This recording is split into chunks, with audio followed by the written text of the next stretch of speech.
welcome one and all to another episode of Rejuvelation. Today is April 8th, 2018, and we have another wonderful episode today. I'm interviewing Logan Hart again, and we're going to be discussing engagement of the will, as well as self-love and maybe a few other subjects. And this ties into our last discussion, which was on action. So we're just going to continue on, keep hammering in this subject because if I've learned anything from the long periods of time that I've listened to anybody worth their salt in the community of the truth movement, is that they keep hitting the same thing over and over again, and they flush it out to its greatest extent. So I'm glad to be talking about this with you. And My pleasure. yeah, so let's get going. I just want to do a little catch up. The last time that I talked was with Sonia Barrett, and we discussed a few things. And my engagement of the will has been a little bit slacking, and that's something that I want to say right out of the gates because, to keep up with the will, to keep engaged, to keep doing what you know you need to do, um, it's so much effort, and you can so easily fall out of doing those things. So for me, Mm. it's been a little bit slacking, and I got to admit it. I fell back into some old habits, and they die hard. Um, but I've recommitted myself. Absolutely. What was that? I said absolutely. Yeah, It can be definitely difficult. It's an ongoing process, you know. It's like keeping your house clean. You know, it just never ends. You always have to stay on top of it. that's a great point.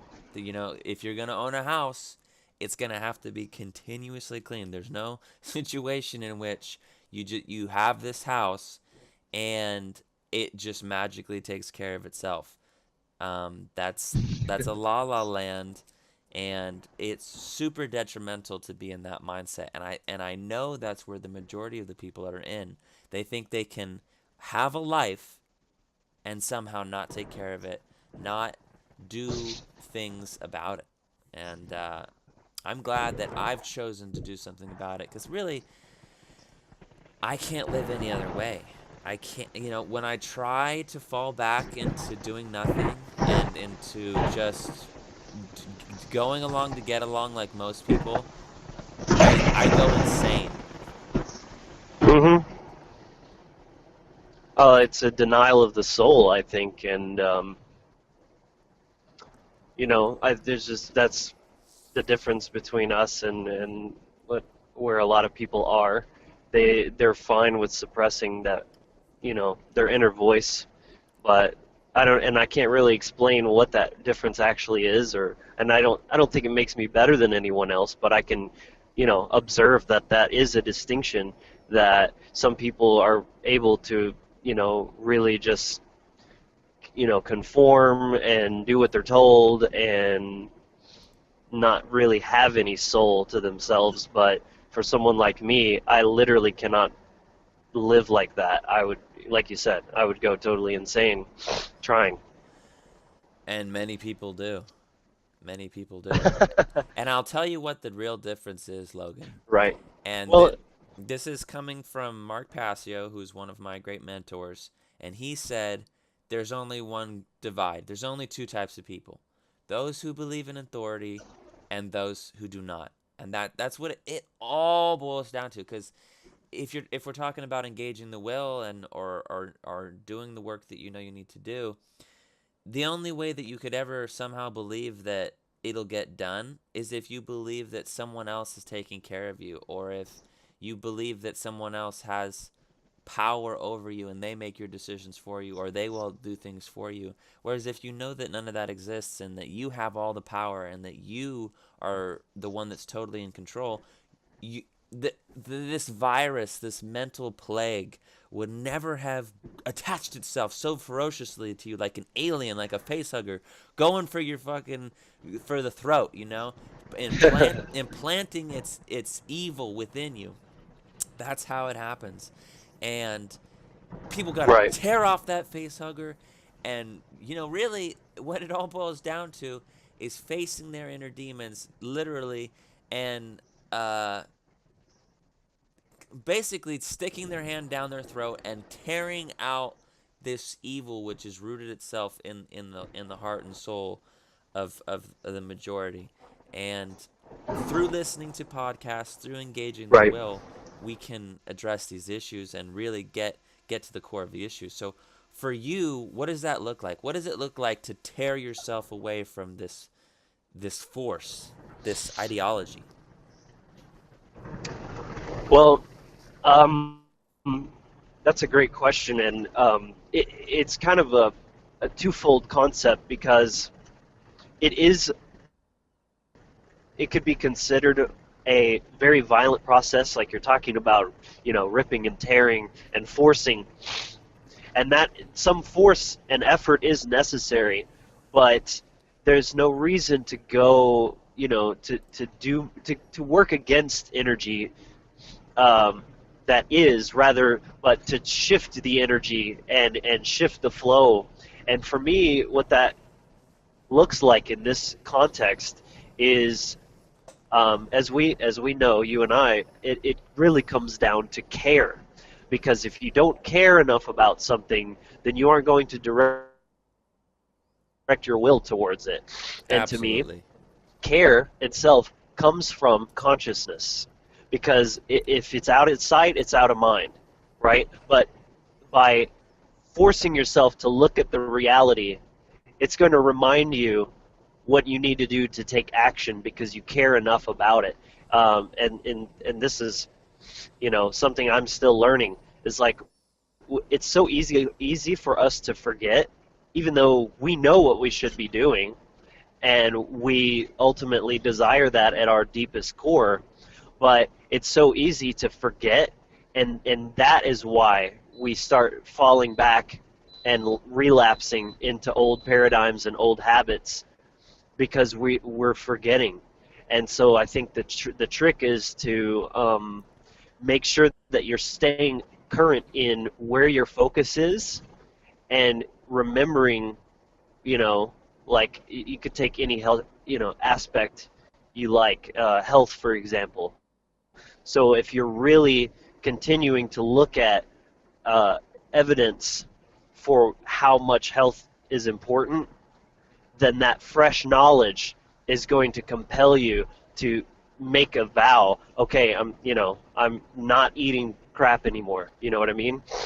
So Absolutely. it's about cultivating and directing your care, and that's really where will comes from, and it really comes down to where is your focus, because the focus is, sort of the pinnacle of the iceberg to which everything else is attached. That's a great analogy. And because it's at the tip of the iceberg, the energy's all pointing really to one place, and it's a centralized point. It's the balance point. Uh, and Hmm. if your vision's all over the place, you have no balance. And without balance, without knowledge, without care, and without courage, you might as well just give up now. And I feel like there's so many people who have been convinced of this through psychological warfare, but also through chemical warfare. Through these foods and through these, the things in our environment. And I struggled with this a lot. Do people really, can they really be expected to do anything or change when, how many of us are really even capable of seeing it anymore? How many of us are just chemically castrated and we're no longer even capable of doing it? And I fear that this is becoming something that's more and more prevalent, to the point where a zombie apocalypse scenario is literally unavoidable because people, it's like they've gone over the limit of no return. Mm. Yeah, it's literal warfare being waged on all levels, the spiritual and the physical, and they sort of play into each other. You know, the plane of causality kind of exists within each of those. Like, so something happening in the physical can affect the spiritual effects, or results, and things happening in the spiritual manifest in physical ways as well. So they've got their bases covered. We're being attacked on all fronts. All fronts. So you have to sort of like lean into the pendulum, to get any kind of momentum. You know what I mean? It's like, again, if you're trying to swing on a, you don't just start off swinging big. You small and lean into it and use that force and push and pull and push and pull and build up that momentum. And that's why momentum is so crucial. And once you start slacking and letting your will go and falling back into those old habits, it's so much harder to get it going again, because you don't have momentum working for you. You have it working against you. Because, I mean, everything comes in spirals, whether you're an upward spiral or a downward spiral. And to shift the energy either way, it takes some effort. So when you can look back on yesterday and the day before, and you've got all those good habits in place, it's a lot easier to keep that going than it is coming from a place of, calcification and apathy. Totally. And also one of the things that really, for me particularly, is, and I'll share this little story about myself. For the last 4 months, and even more since December, I haven't smoked any pot. Although recently I've been eating it, like having in edible form. And what I realized is, although it really levels me out and it really gives me a sense of calmness and stuff like that, I also, my will starts to slack, and I start to feel like lethargic. And although I really love it for its medical benefits and everything like that, I've noticed that even in that state, it takes away, it makes me not engage the will. And the second that I let that happen for a few days where I'm not engaging the will, then I'll relapse to doing something else that I don't want to do. In my case, it was playing video games. I hadn't played video games for 5 months, and in the last couple of days, I've played like 10 hours or so, and that's not something that I want to get back into. But what happens is, as soon as I relapse and as soon as I do something, even something as simple as playing video games, which for those of you out there, video game addiction is no joke. It is a real thing. It is a powerful thing, and it can totally take over your life, because it did take over mine for decades, and I want to share that with Mm-hmm. people. But as soon as I had, relapsed and played again, I felt so down on myself, and I let myself attack myself. And then I was like, okay, well then why not just start doing it again? You're like, oh, obviously you can't keep up with it. And I felt all these mechanisms with my mind, like justifying my break from the will, justifying Mm-hmm. my letting go of the reins of my own life. And, oh, okay, well, it's just something that happens, or maybe I can get away with it. And no, you need to be on the ball. Any person who's good at anything will tell you that it takes continuous effort, continuous will, and you always have to be improving. And it has to get to the point where it's, even if you could totally get away with doing it, you don't want to. It's just, you want to keep going. Mm. You've built something for so long. Absolutely. Yeah, anarchy begins at the individual level with self-mastery, and, it's no one else's responsibility, but it's your life, and you have to own that. And how many people don't want to own their own lives? Where do you think this tendency within the human race comes from, where we want to abdicate our own personal responsibility, and we basically want to be ruled. Where does this come from? And in your view, have you met people who um, defend this view, defend this way of life, and where do you see it going Hmm. ultimately? So where does it come from? Do you meet people that defend it, and where do you see it going? I would have to say that I think it comes from right brain imbalance. I think that without any masculine energy from within to balance, to basically master yourself, to govern yourself, that's the masculine energy to govern, um, then you have zero boundaries within yourself. You will not perceive yourself as a sovereign being, and therefore it's the same as like um, when people into these imbalanced and codependent romantic relationships. It's always like a narcissist, masculine narcissist, and a feminine, empath, if you will, or someone who's just an unconditional giver that will just take any sort of abuse. It's the same exact dynamic. A toxic, unholy matrimony of the masculine and feminine energies. So, you know, typically it's that slave think mentality in order to justify government. And yes, I meet people like this all the time. Okay. Um, where is that going? Well, of course, nothing is set in stone in the future. It's all being determined right now, and the only antidote, the only way to avoid that to continue is healing, and that really comes from self-love, which that's a good segue into, as we mentioned, one of the sort of overarching concepts. Yeah, no, self-love is pivotal, because if you don't love yourself, you certainly aren't going to love other people, and you certainly aren't going to get anything really done. Um, Right, and if you don't love yourself, then you won't respect yourself, and if you don't respect yourself, you're not going to have any healthy boundaries.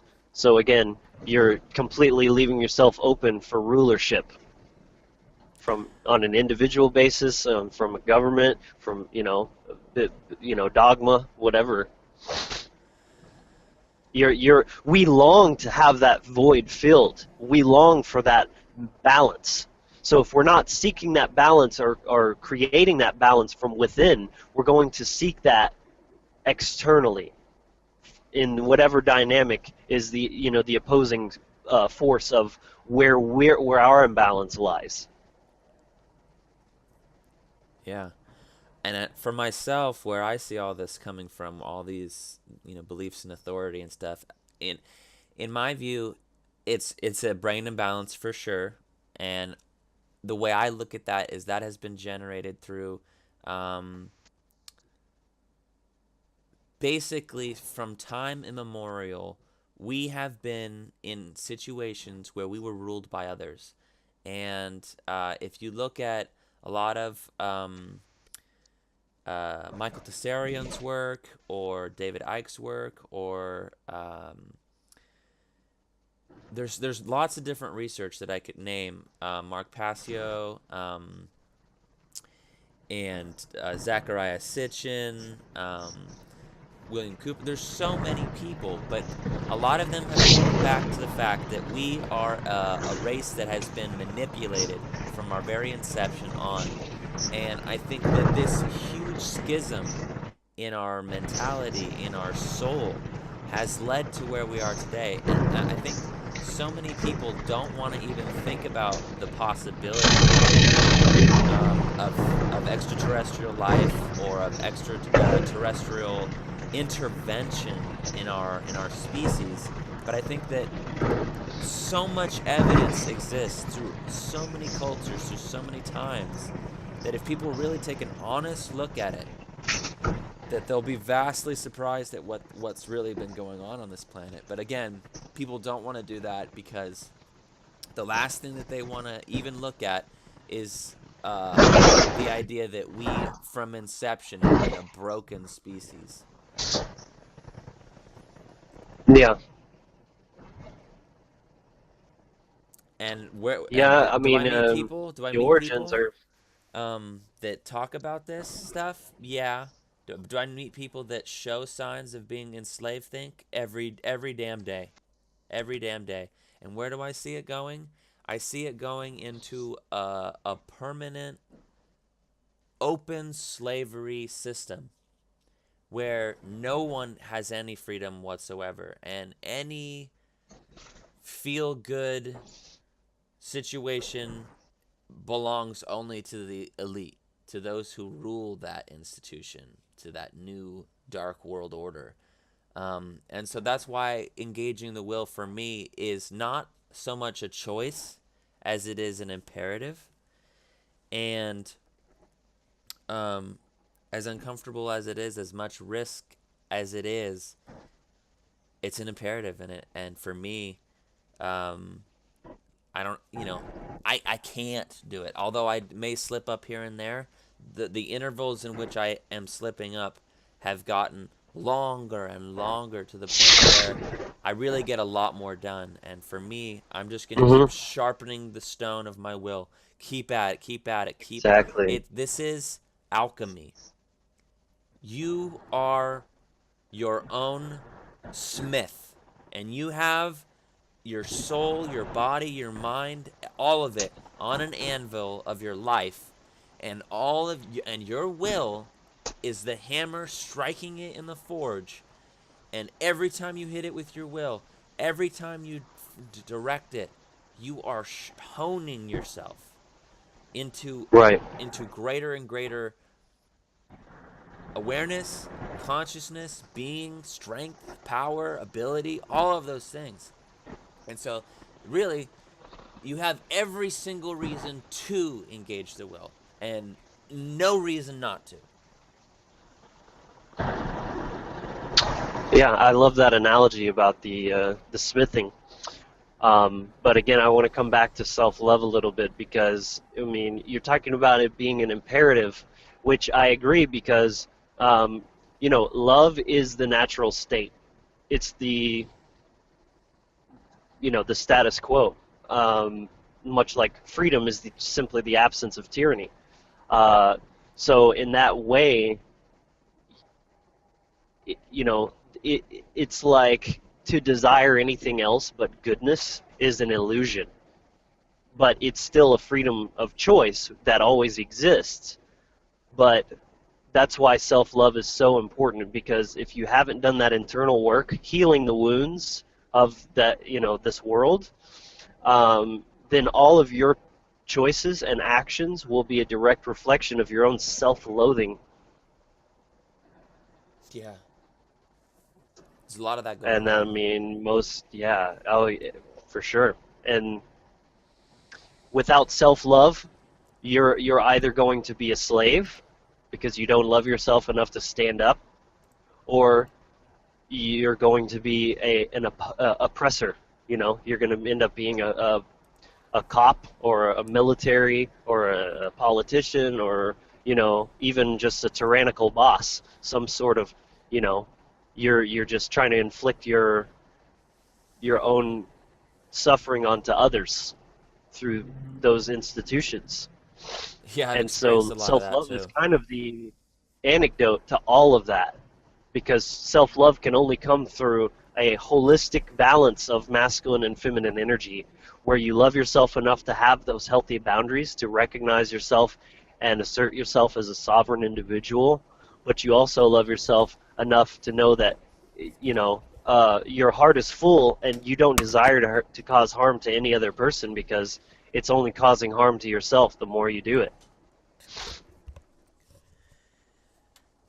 Yeah, as Benjamin Franklin said, those who would give up essential liberty to purchase a little temporary safety deserve neither and will lose both. And I think without Mm. without self-love, you will give up all for what you perceive to be safety. And I meet people like this a lot. And to me, I don't, it's so easy. Let's admit it.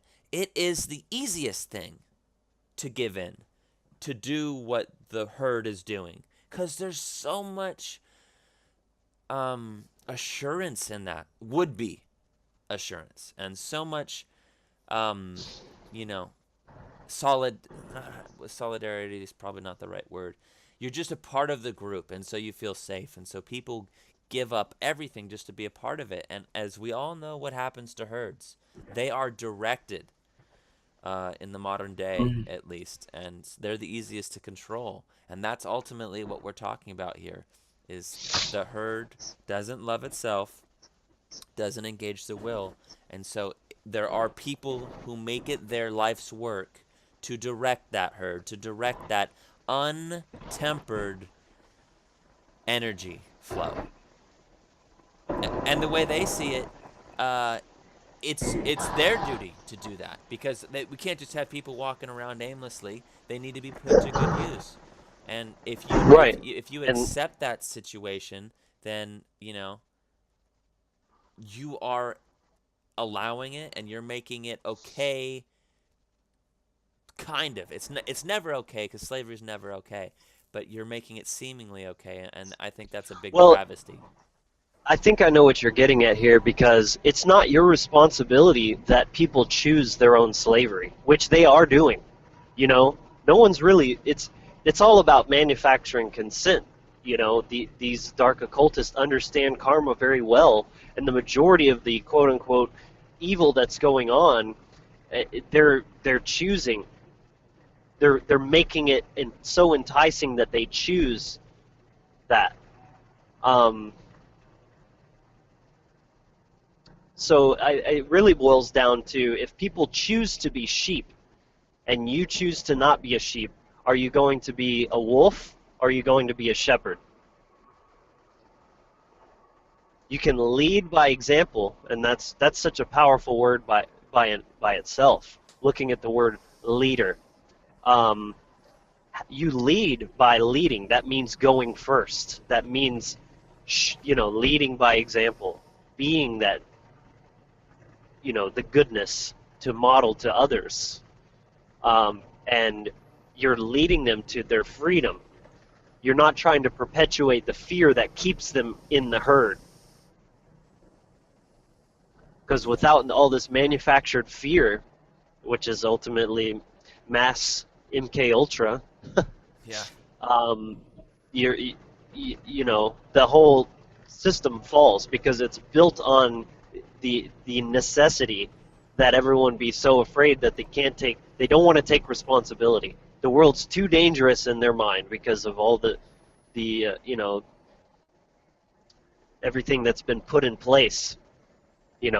Creating terrorism and peddling that, man-made viruses. There's this all. I mean, sure, there's plenty to be afraid of in the real world, like that exists naturally, but it's been so amplified and artificially um, perpetuated in order to keep. It's the glue that keeps the whole system going. If Absolutely. people conquer themselves and become fearless, then they are no longer slaves. They This ties they are in unlocking their own shackles. this ties into what you were telling me when we were talking before we started, and that was, you were saying you were listening to a little bit of Bill Cooper. And what Bill Cooper talked about, one of the things that he exposed was silent weapons for quiet wars, um, Mm, which is a document, that basically explains how, uh, and it's by the Bilderberg Group, I believe. It was a document that was talking about how they were going to implement full spectrum dominance against the entire population. And they would do this by using silent weapons, because it's a quiet war. mm, It's not an open war. right. So this is fluoride. This is chemtrails. This is the GMOs. This is using television as a psychological warfare. Um, they're using It's literally, if you can imagine, like dozens and dozens of different types of warfare being conducted against one group of people. It's the frog boiling in the pot analogy. Only, not only is it boiling, it's being irradiated. It's being uh, poisoned from the inside. It's being Oh, God help us. there's soothing music being played to it, so it Hmm. doesn't want to move.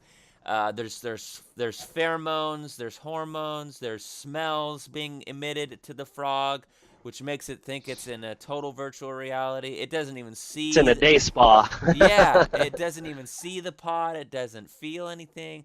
That's the analogy that we should be really focusing on, because Right. we're being hit from Silent war. we're being hit from so many different angles, from so many different ways that uh it's so overwhelming and so insane.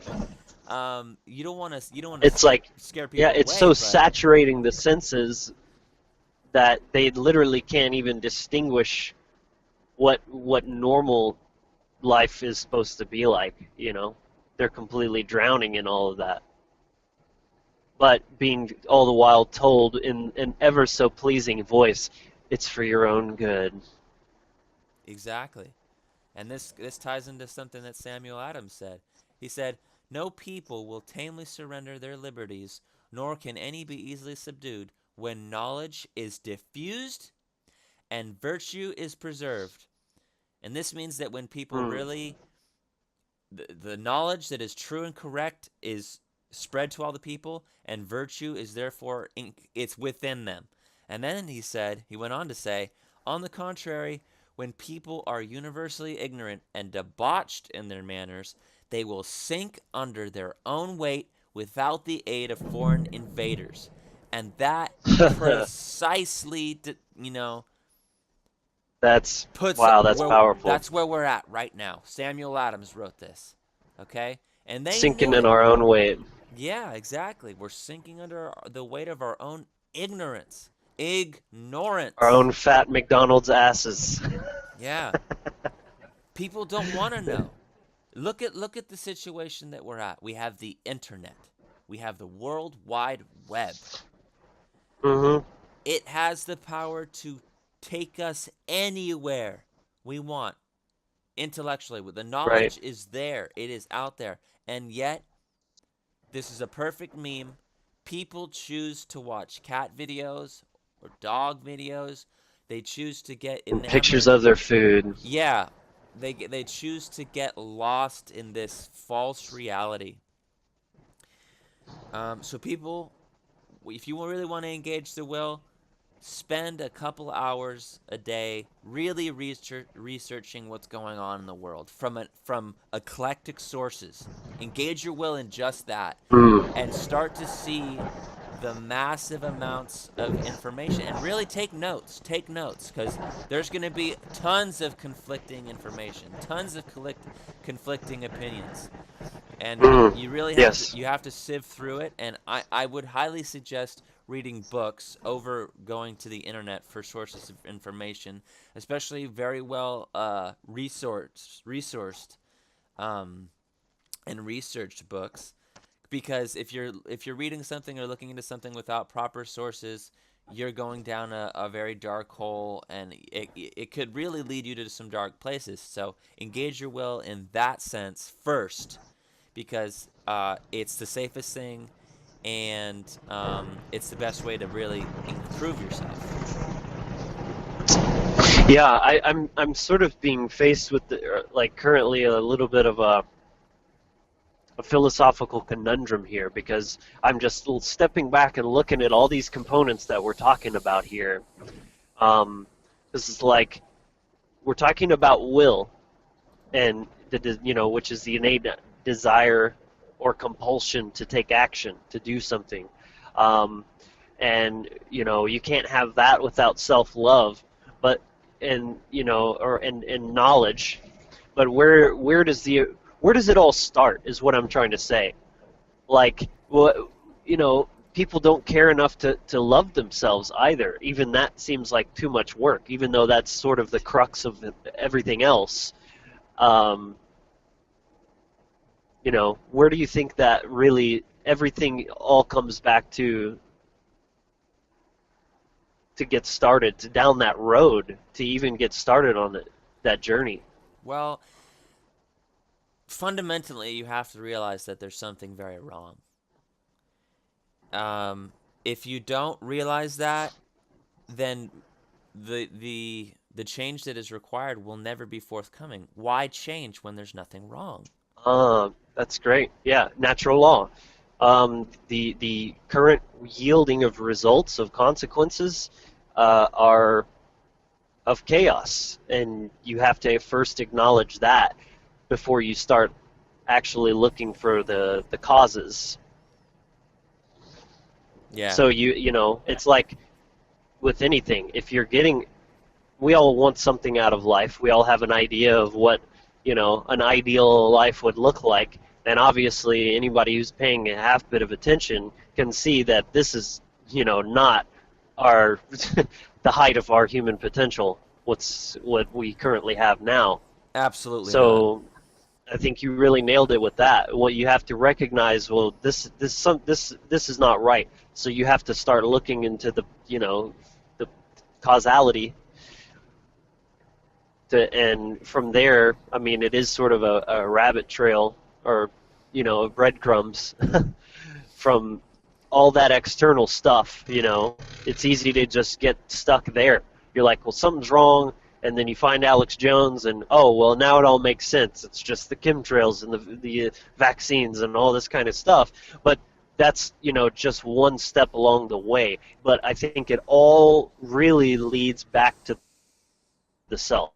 That's where the self-love concept is coming from, because the world is simply a reflection of who we are internally, because the relationship we have with ourselves determines what we care about and what actions we're going to take, which those actions directly the world that we live in. It really comes down to following that trail of breadcrumbs all the way from the external world that there's something wrong with to the causes, which are a direct reflection of the self. So it really all comes back to our relationship with ourselves.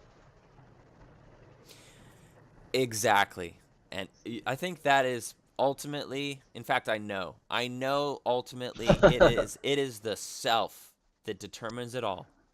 And we are all being generated from within, and it's an amalgamation of one thing seeking to individuate itself only to know itself in totality. That is basically, what reality is. And if you don't know that, if you don't respect the self as that, if you don't even know that that's happening, if you think that you are totally separate from other people, that you're not a part of the whole, that your neighbor and your mother, father, all those people aren't part of you, integral. If you don't know that, then you're lost. There is no self. And the only thing that you can do is perpetuate more damage. So Right. here's another quote from Mark Passio, and this is about the abdication of responsibility. Many people want to give up their own personal responsibility to choose between right and wrong action to someone else, someone they consider superior to them, who would make that Mm-hmm. decision for them. They imagine that somehow this could absolve them of their responsibility to make right choices. Not only is this abhorrent and deplorable, it is actually impossible, as each individual is Mm. always personally responsible for the choices they make and the actions they take, regardless of their belief otherwise. So Absolutely. this is what it all boils down to. So true. This is what it all boils down to. People don't want to take responsibility. They don't even think that they have to take responsibility. They think, and some of them think that it's impossible to take responsibility. They think that it is always someone else's responsibility. And that is one The of the exact opposite of what is true. yeah, and That's what's yeah, so funny about this. So many things that people believe aren't just kind of wrong. They're like 100% the exact opposite of what truth is. it's And it's double yeah, speak. It's 1984. War is peace, mhm, slavery is freedom. Uh, right. they've somehow, and we can talk about all day how it's been done, but somehow the majority of people have been convinced that up is down and that down is Yeah. up. Well, again, like Mark says, if you repeat something enough. Well, I mean, I think even like Joseph Goebbels said, like you can make people believe anything as long as just repeat it enough times. They will believe the biggest lie. You know what I mean? Yeah, I think it was Hitler who said, you know, make the lie big, make it very big, and repeat it often. Hmm. And I mean, that just says it all. Right.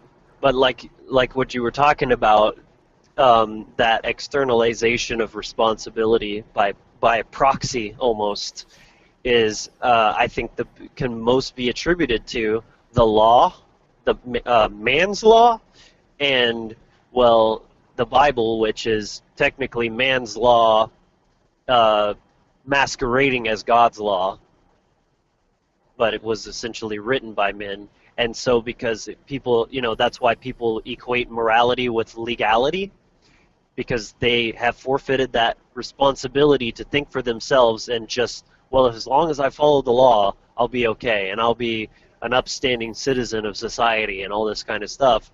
And my soul will be okay as long as I just do everything that this book says and, follow it to a T. I don't have to question for myself whether it's right or wrong because I believe that these are just God's words and cannot be are inherently infallible because the book itself says so. How could it be wrong? It proclaims itself the word of God. How could it lie? And of course, that's completely erroneous and impossible because the Bible Right. contradicts itself at every turn. And uh, if you believe that you're a real Christian, I want to say this to the listening audience. If you believe, if you honestly, or if you know, let's say, because if a true believer knows it, they don't think that they believe it. And the distinction being that which believe is not really true. It can be anything. Although beliefs can be true, it is not always the case. If you believe that Mhm. you're a real Christian, really look at what Jesus said about banking and about usury and about government. And if you really and then tried really following what he said about being your own master, and you can't serve more than one master. Jesus was Mm. supposedly said that you can't serve more than one master. So who do you really serve? And I'd say that the majority, the vast majority, 95 to 98% of all Christians and all religious people, period, do not truly fall under the true teachings of their supposed leaders. They only, Leader, yeah. yeah, they are Christians in name only. And Right. if you don't believe me, go watch Mark Passio's Fake Ass Christians series, and you'll really get a hard knock lesson in where you are really at, because it ain't in the Christian faith. Yeah, I was thinking we could call them like Yahwehians or Biblians or something like that because they ain't Christians by Yeah, any measure. yeah. There has to be a new name. You're a religionist. It's like a scientism. You aren't really a scientist. Mm. You're a scientisanist. You believe in the codified doctrine of what has been accepted as science. It's not real science, because in real science there's tons of things that say this is what's really going on, but we will ignore it because it's not in the code. It's not what we accept is true. It's no different It, than it's religion. it's not in the funding. We're not Yeah, paid yeah. to We're to not find this to be true. we're not funding that truth today. We're funding, you know, our truth today. And Right. that's really the situation. And if people really look into science and they look into the funding and then they see really what gets accepted as true versus what doesn't, just follow the money, because whatever had the most money, that's what's accepted as truth, because there's plenty of opposing evidence that says that this is actually what's happening, but that just gets, you know, put in a filing cabinet in a office building in the middle of nowhere, and it's never in the larger system. It's like all those patents for things that would destroy the hegemony of oil. Those things don't exist, and we don't even acknowledge them because they destroy paradigms. It's all about gatekeeping. And that's why the will has Mm, been stunted. That's why self love has been stunted. Because to truly love yourself, to truly engage the will, means that you have to be looking into these things that to the established order cannot exist. exactly. Continue on to achieve 7. And when you're talking about serving two masters, to me, you know, I would suggest that the true master that we're talking about here is truth itself. Absolutely. If you truly serve the truth, couldn't agree more. That's it. then you could have no other master, because either something is in alignment with truth or it is in direct opposition to the truth, and that includes dogma and government. They are in direct opposition with truth and are therefore cannot be your master if truth is your master as well. You can't have both. No, you can't. People want to have both. That, you know, they want to believe that they're moral, good people. And at the Hmm. same time, they want to support a system which is completely immoral and completely unjust. Well, And then that's it's a a cognitive dissonance perfect at its core. depiction. Yeah, it's a perfect little microcosm of our society. People want to eat like crap, yet look physically fit. You know, people want to make lots of money and have no skills or talents or do any hard work. You know, people want lots of things that, you know, natural law is going to tell you otherwise. And I've been kind of working on a quote. I'm kind of playing with the wording, but essentially it's something like, you know, suffering is the difference between belief and understanding, because your beliefs can be only challenged by reality. And if you're not in alignment with truth, you're going to suffer, and by suffering, you will truly understand what truth is, rather than just having an idea in your head. And understanding is how you know something. You can't just know something; you have to understand it, or it's utterly useless. Yeah. And but there's also understanding things that are false, because to understand means to stand beneath, to be beneath the architecture of. You are a holding stone for that system.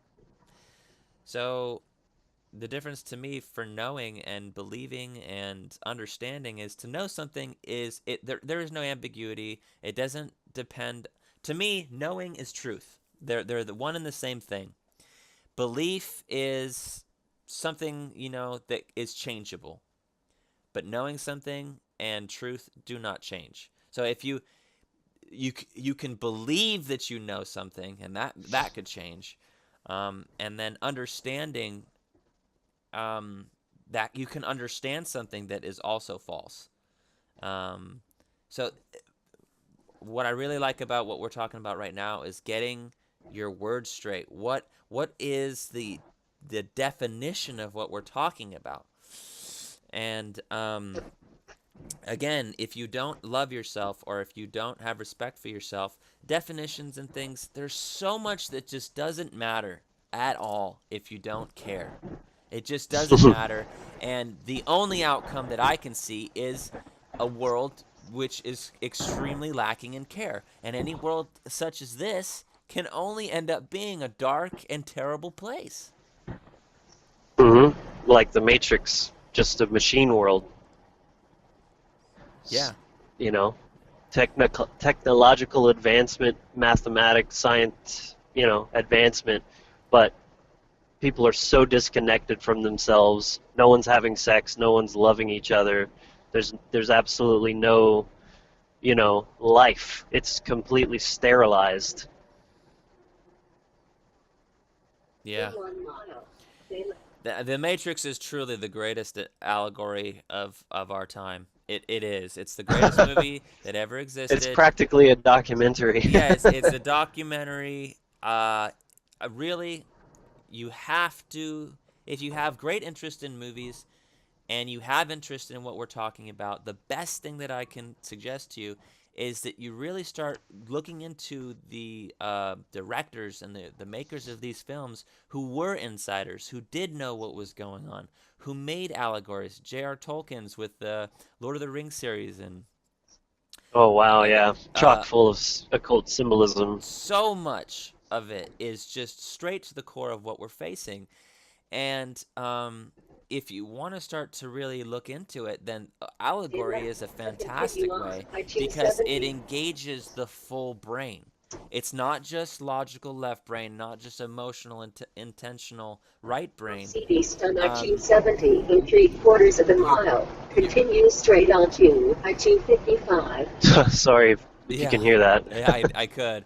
It broke my train of thought, but it'll concentrate you and it'll give you full brain intelligence. So intellectualness is all left brain, but intelligence signifies that you have a full brain. Your right and middle and left brain are all in unison, and so that you're thinking with all cylinders firing.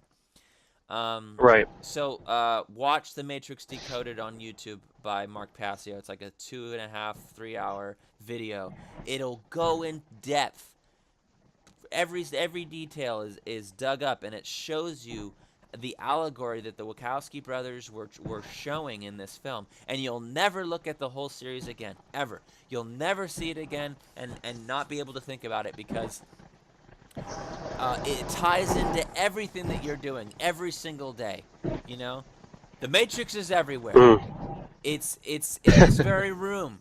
It's with you when you're paying your taxes. It's with you when you're going to church. It's with you when you're looking out the window. It is everywhere because it is the world that has been pulled over you to blind you from the truth. That you're a slave. That these are the words of Morpheus. Of course, they're not in the right order. It's totally butchered, but I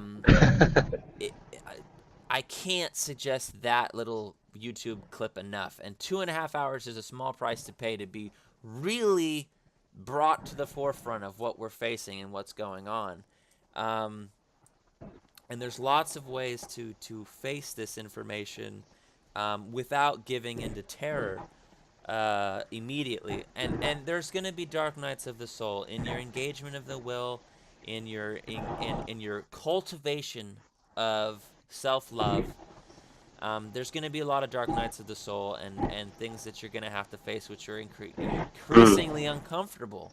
But there is no way to fix that which is wrong without addressing that which is wrong. It just cannot happen. Right. So I always envision a sort of an analogy like if you were shot and there's a bullet still lodged in your body. You're already in pain, but to dig that bullet out is going to be a lot more painful. But if you don't do it, you're going to die. So it's like you have to escalate your suffering to do that hard work to purify the body, to rid it of, toxins in order to truly heal. You're never going to heal as long as that hot piece of lead is still lodged in your body, causing infection and blood loss and everything else. Exactly. And what's really going on here is it's ugly. It's painful. It is ugly and painful, but what you said is absolutely true. You have to force yourself to go through that pain because you know it's necessary. And until people find out that it's necessary, they'll never take the step. It's like being in a ship that's capsized, and there's people on the inside of the ship, and there's food, there's shelter, they're warm, and half of them say, I'm not going anywhere. I'm staying here, and I feel good right now, and I'm not gonna go swim out of this boat right now. Even if in their mind they know that this ship is gonna ultimately sink, and that their chance of getting out of the boat is only by going out into the water, getting uncomfortable, and swimming the whatever it is, the swimming pool length to get out, which means they may drown. But the only way to it, not the only way, because, the ship may break in half and miraculously they get out. Now, I'm not saying that doesn't happen. There are ways to escape this without doing the hard work up front. But it's far less likely, and it's going to end up costing a lot of people their lives. I totally agree with you. So yeah, we gotta pull the bullet out. We gotta Just put that piece of leather in your mouth and bite down and, man up. right. And ultimately, that's not gonna happen unless people know that the danger they're in, know the situation they're in, and That's true. to prevent the whole thing about people being totally put off to something, there's ways to ease your way into it if that's what you feel you have to do. But I feel like the people who are already in the game are already or out of the game. The people who are already out of the game already realize the situation that we're in. So it is our job, my job, your job, Logan, to awaken people, to make teachers of them. And I know from my own experience that there aren't going to be people who can teach necessarily what you and I talk about. But there are people who make it their job, let's say, to talk about fitness or to talk about food. And they can attack it really well from a certain angle. But at the same Right. time, they address... You can have like broad strokes type of teachers that teach the big picture, the tapestry, if you will, and then there's like specialization that just really get in there and completely uncover like one specific niche. Exactly, and I think people, like myself, for example, we get caught up in what exactly can we do, and what is our greatest ability. For me personally, what can I bring to the table that will really create teachers of their own path, which is still in truth, but it's focused for them. For instance, being in the health field, Right. teaching people about genetically modified foods, and then ultimately, no matter what angle you hit people from, it has to boil down to there are things going wrong which must be addressed, which cannot be ignored, and that it all ultimately leads up to a hierarchy of death and pain and misery, which is being directed by a small group of people. That ultimately has to be known. But Because ignorance is downright dangerous. There's a line from a System of a Down song that I really, really love. It says, "Eat all the grass that you want. Accidents happen in the dark." It's like so simple, but it really encapsulates the feeling of, you can be ignorant at your own peril, but I don't recommend it because it's not wise. yeah, that's deep. I just got that. I just got Yeah. that. And here's Yeah, another. I like some System of a Down. Yeah, aerials, man, aerials. So here's my last quote is going to be from Albert Camus, and he said, "It is the job of thinking people not to be on the side of the executioners." I am not on the side of the executioners, and I'm a thinking, loving, caring person. And I've made it my job not to be on the side of the executioners, regardless of where that takes me. Um, Mm. Ultimately, the way I look at it is the world is the way it is, and it will not change until people are willing to do what is right, regardless of where that will take them. Because the pain avoidance, people want to avoid pain, they want to avoid all negative Or even outcomes. just discomfort. Right. And there's no way to do it without saying no. You have to say no, and this will be truly my last quote, and it's again from Mark Passio, and he says the lost word is no. In the enlightened state of consciousness generated through the knowledge of natural law, a human being is finally able to speak the lost word, which is no. No is the word of all power. Only when we say no to those who would claim to be our owners, those who claim that it is they who will decide which rights we do or do not have, do we stop to externalize our power to anyone outside of ourselves and, in so doing, reclaim all of our rights.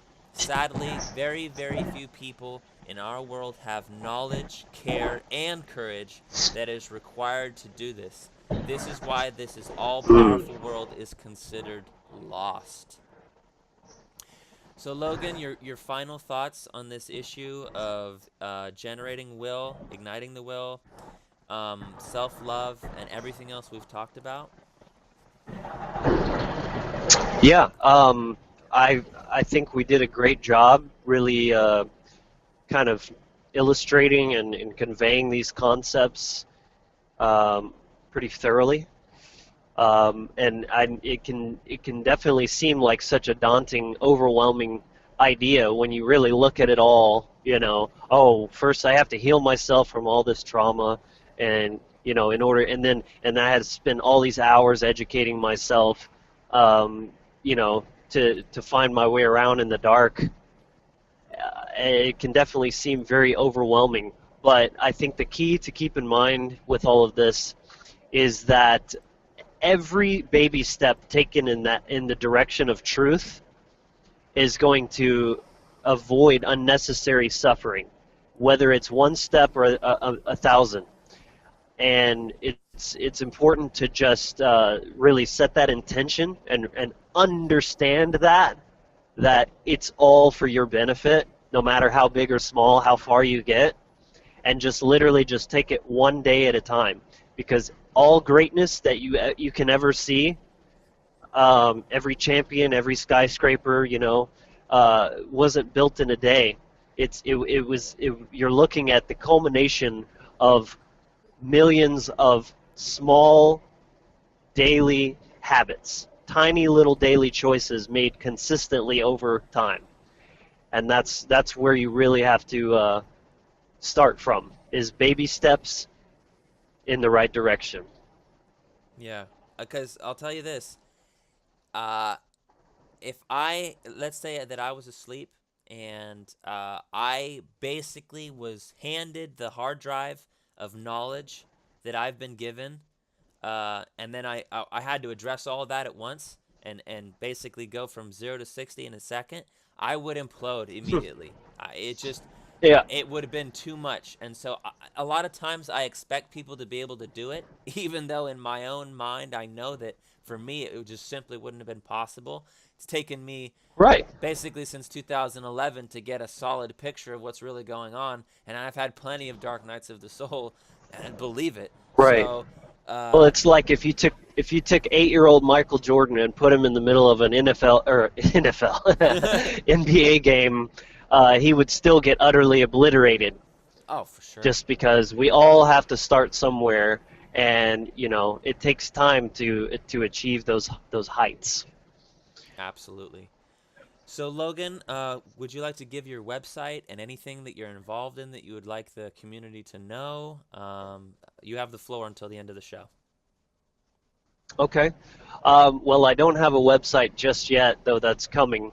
But currently, the best place to link up with me is through my Facebook page, is just Logan Hart, Hart. And I'm also on Instagram. and I'll be You have a developing YouTube more channel as well, don't you? platforms in the future. Yes, I do. There's not much there currently, but again, baby steps, right? It's Yes. there, and I plan on getting content over time. But that is the channel's name is Wandering Heart. Yeah. Okay. Thank you so And you much, can put a Logan. link in the description, I Yeah, guess. I will. Just like last time.